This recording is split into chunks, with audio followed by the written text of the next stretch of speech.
Take 2. Good afternoon again. It's still the 2nd of February. DVD number 2 review. All my German Blu-rays from Amazon. Thanks to my mate Daniel Orton for putting me onto Germany Amazon. All because of a film I wanted called The Wanderers. Love it. My brother loved it. It's a nostalgic part of my life. Great film. You can buy the single disc now in Amazon Germany, but I got a special 2-disc box set, everything opened up like Daniel did. €23. It's special in my heart. It's downstairs. I've only seen it once. I won't watch it more because it brings too much, upsets me because of my brother. I love the film loads, but it's collectible and it's staying where it is. So on this video we're going to be talking about all the Blu-rays I picked up, a couple of steelbooks as well. So we're going to start off with the steelbooks, get them out of the way, as they say, quickly. I recently bought this. It came out on Amazon UK, Reanimator, H.P. Lovecraft, Brian Yuzna. But Germany had a double, the Reanimator and Reanimator 2, Bride of Reanimator. And it was only €12 on steelbook. Great steelbook, absolutely gorgeous. Lovely spine. There's the back of it, his head. It's absolutely a great, fantastic bargain. Amazon had £18 for the first one on its own. The third one I'm looking for, but it's not out on Blu-ray, which is Beyond Reanimator. But that was €12. That's a bargain. The next one, this came out in Universal's 100 Great Films of the Year on steelbooks about 4 years ago. And it was extortionate money, absolutely extortionate. And for some unknown reason, I didn't like the steelbook they had of it. And Amazon have released it in Germany on a steelbook with the poster and the back poster. We're talking about John Carpenter's absolutely phenomenal, fantastic sci-fi horror, The Thing, or as we call it, Das Thing.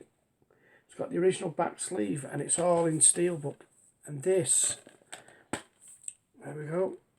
There's The Thing. Now, if you get the original Universal one, it's going for over £100 on eBay. And the sleeve is, I didn't like it, not very good. €10 for that. €10, bargain. Love that film, absolutely love it. Right, this is what I call me whitey. The rest were all black and brown coloured sleeves. These are what I call me white collection.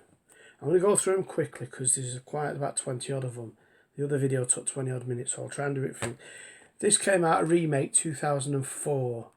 The original George Romero classic is a classic. This is a modern classic. This came after 28 Days Later. This gave us Running Zombies, Zack Snyder's Dawn of the Dead. Absolutely love this film. Went to the cinema to see this with my other half, Richard. He hated it. His eyes were all, he didn't like the gore and everything. Oh, I loved it. Absolutely fantastic movie. Dawn of the Dead remake is great. There we go. I think I paid about €7 for that. No, yes, about 7. Next up, another John Carpenter classic on Blu-ray. Uncut, Big Trouble in Little China. Kurt Russell as Jack Burton and the Pork Chop Express.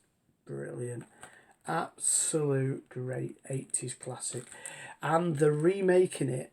They're doing a remake. They want John Carpenter on board. The producer and the actor is Dwayne "The Rock" Johnson. And I like Dwayne "The Rock" Johnson, so I'll look forward to watching the remake, but this is great. There we go. Big Trouble in Little China. This one came out in the mid-70s. Originally, Kirk Douglas was going to play the part of R.J. McMurphy. I've got bloody thing on my brain. But instead, he ended up being executive producer, and they hired Jack Nicholson to play R.P. McMurphy. We're talking Milos Forman's One Flew Over the Cuckoo's Nest. Bonafide classic. Funny as hell. Serious. Sad. But amazing film.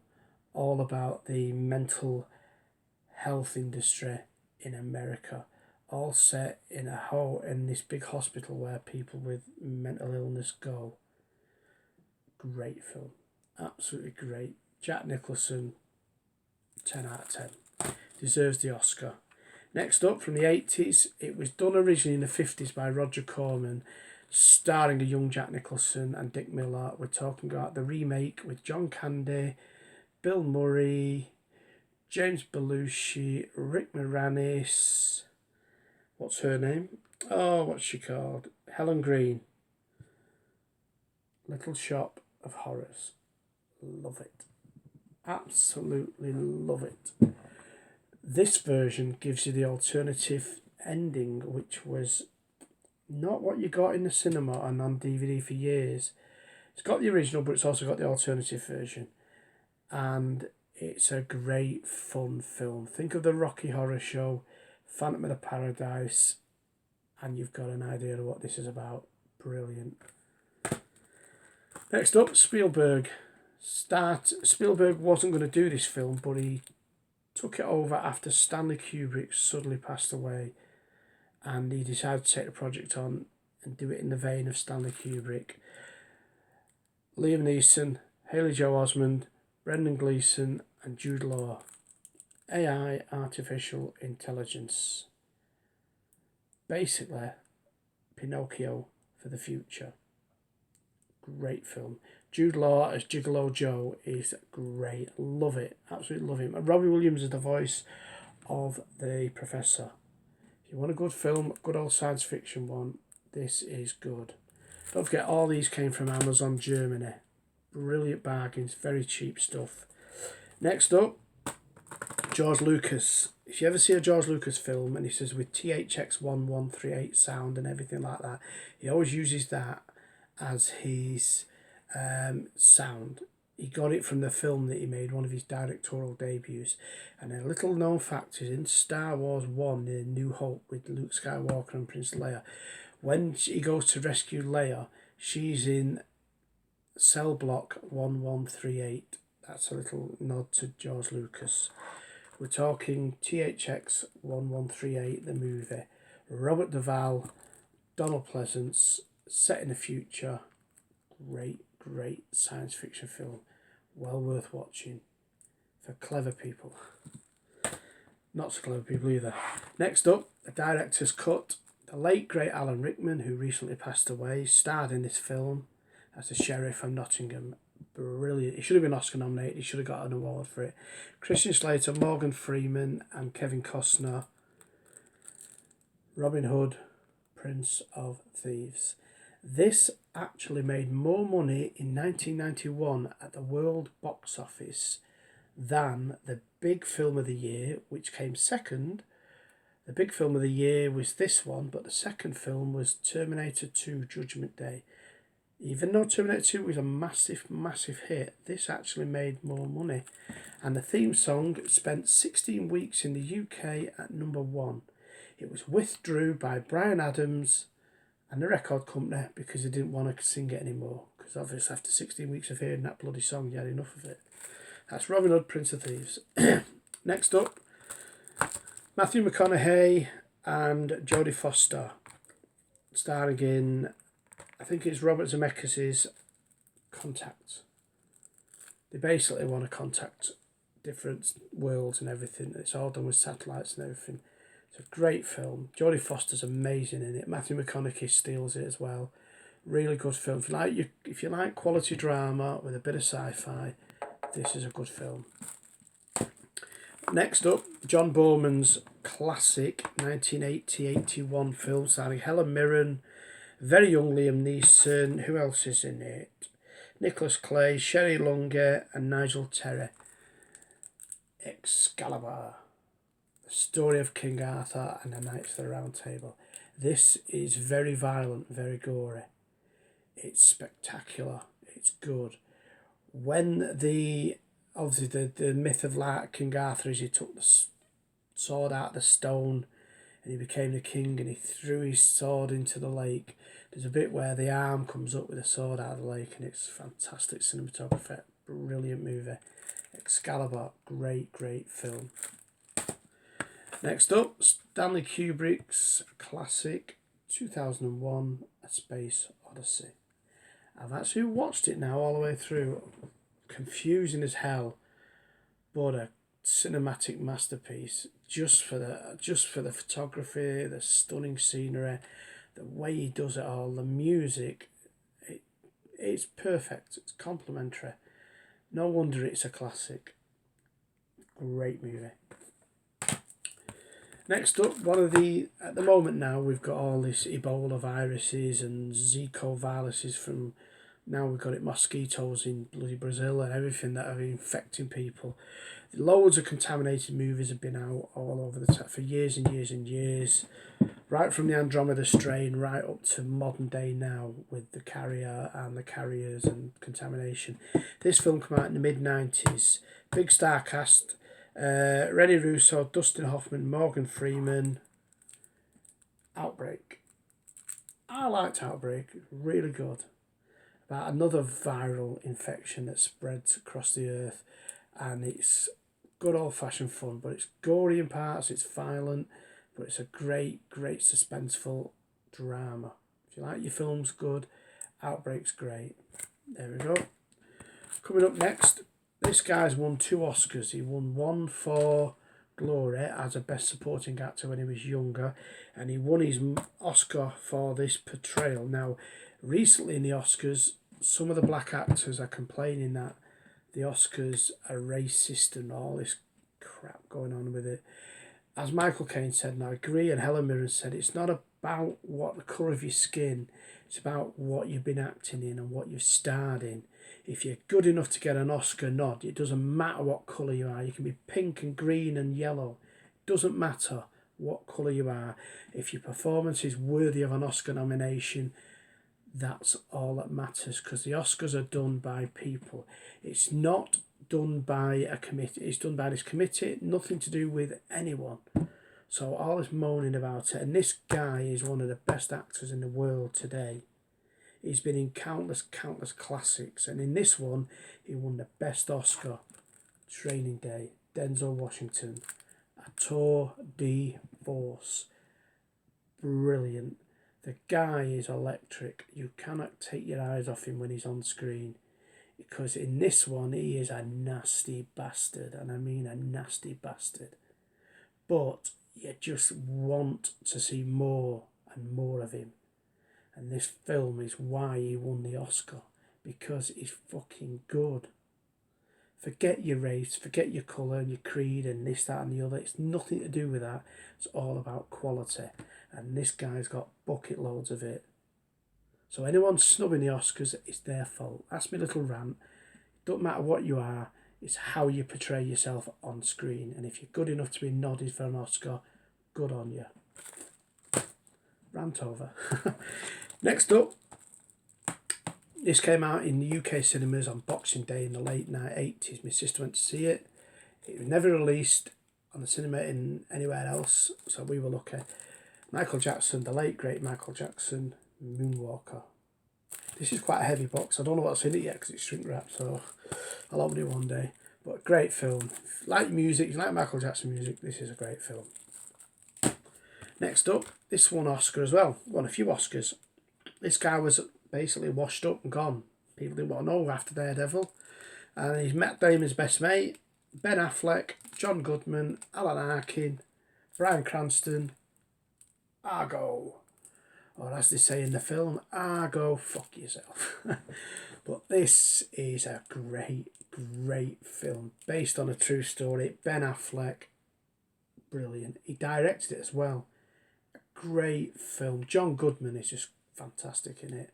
Nearly steals it from Ben Affleck, but this is fabulous. This is why we win Oscars for films like this, because people love it. Anyway, another legend, John Carpenter. Last year, the late, great Rowdy Roddy Piper left this earth. Great fun. Great guy. Made some great little B movies. Hell Comes to Frogtown. This is his crowning glory. They Live.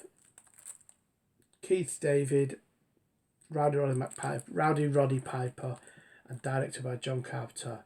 It's a film about consumerism, sublime messaging, aliens, violence, poverty, and kick-ass action. And this is brilliant.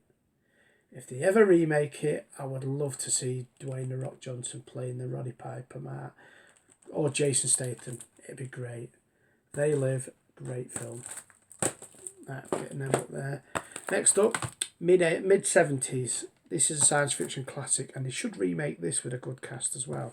In the mid-70s, they made a science fiction film where if you turn 30, you have to give yourself up to be what they would call terminated, killed, because no one after 30 is allowed to live. We're talking about Peter Ustinov in one of his great film roles, and Michael York, Jenny Agutter, Richard Jordan as well. Logan's Run. I love this. It's great fun. Science fiction set in the future. Logan's a runner. He basically has to go after people who don't want to live, who don't want to die at 30, and they have to catch them, basically bring them back to the theatre of dream to get killed. But Logan's going to be turning 30 soon, and does he run? Does he stay, or does he give himself up? And that's what you have to watch. Great film, great fun. Right, another Stephen King short novel, well, big novel made into a film. They've remade it a couple of times for telly, not as good. This is the ultimate scary, apart from The Thing, the scary, snowy film. The Shining. Oh, God, this is great. When I first seen this, I crapped myself. Absolutely crapped myself. It's just frightening. There's only about 5 or 6 people in the whole film, and most of them are at the beginning. And then it ends up being Jack Nicholson, Shelley Duvall's wife, the little boy, and the caretaker, played by Scatman Crothers.